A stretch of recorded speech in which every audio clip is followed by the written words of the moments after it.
In the middle of a silent, endless Arctic wilderness, where the wind freezes the very air and the horizon dissolves into white infinity, a small polar bear cub was desperately fighting for its life in a deep crack in the ice. Its tiny paws slipped against the smooth, polished walls. Again and again it tried to climb out, clawing at the edge, but each time it slipped and fell back down, hitting the icy bottom. Its strength was fading.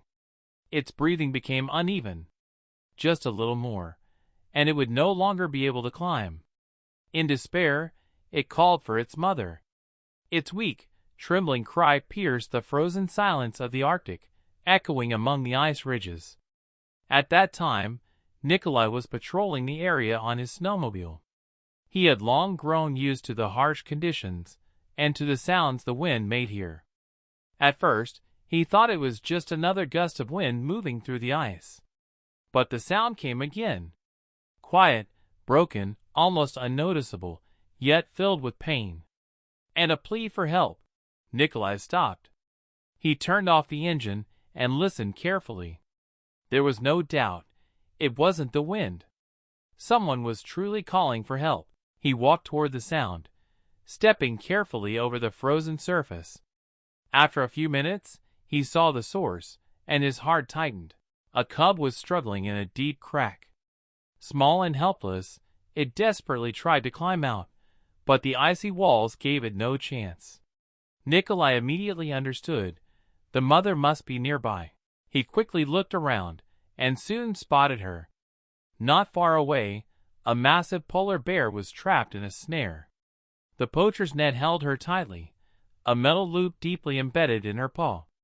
She roared, pulled, fell into the snow, got back up, and tried again. There was despair in her eyes. She could see and hear her cub, but couldn't reach it. The cub cried out again, even weaker than before. At that moment, Nikolai realized there was almost no time left. If he didn't act now, both would die. He laid down at the edge of the crack and carefully reached his hand down. Easy, calm. I'll help you. The cub struggled, but it had almost no strength left.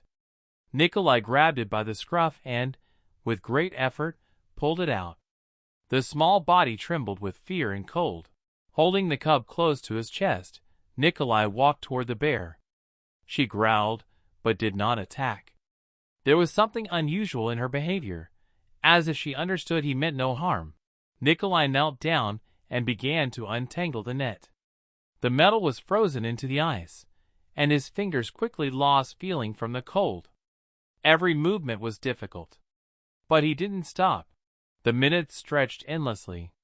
Finally, the net loosened. The bear made a powerful pull, and was free.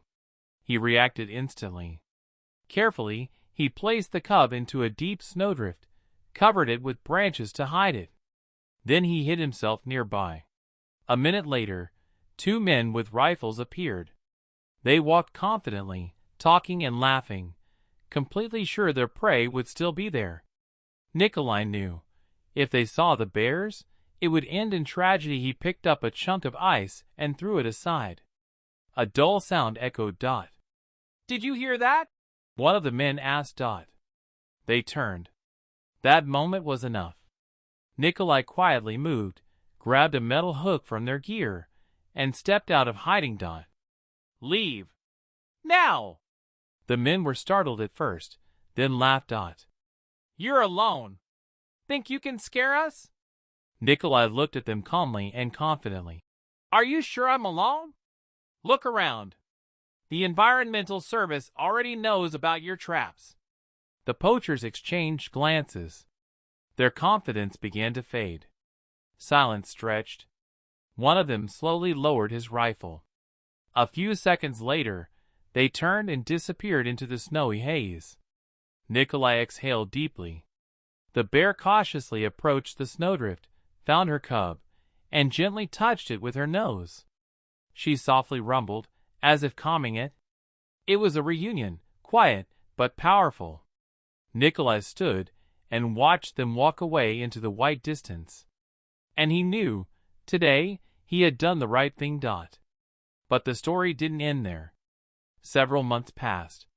One morning, while patrolling the same area, Nikolai noticed fresh human footprints in the snow.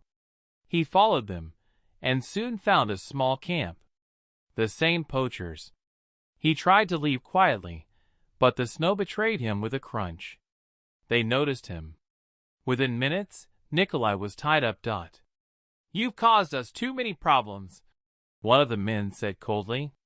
"Time to end this." They dragged him across the ice, to a place where no one would hear his cries. And suddenly, ahead, as if from nowhere, a massive white figure appeared. The bear. She stopped, sniffed the air. The scent was familiar. It was the same man, the one who had saved her and her cub. The poachers froze. Fear flashed in their eyes. At that moment, Nikolai broke free. The bear lunged forward. The men ran in panic without looking back. When everything went quiet, the bear approached Nikolai and carefully bit through the ropes on his hands. He slowly stood up, looking at her. "Thank you," he said softly. The bear looked at him for a few seconds, as if remembering him. Then she turned and disappeared into the vast, cold, yet strangely alive Arctic wilderness.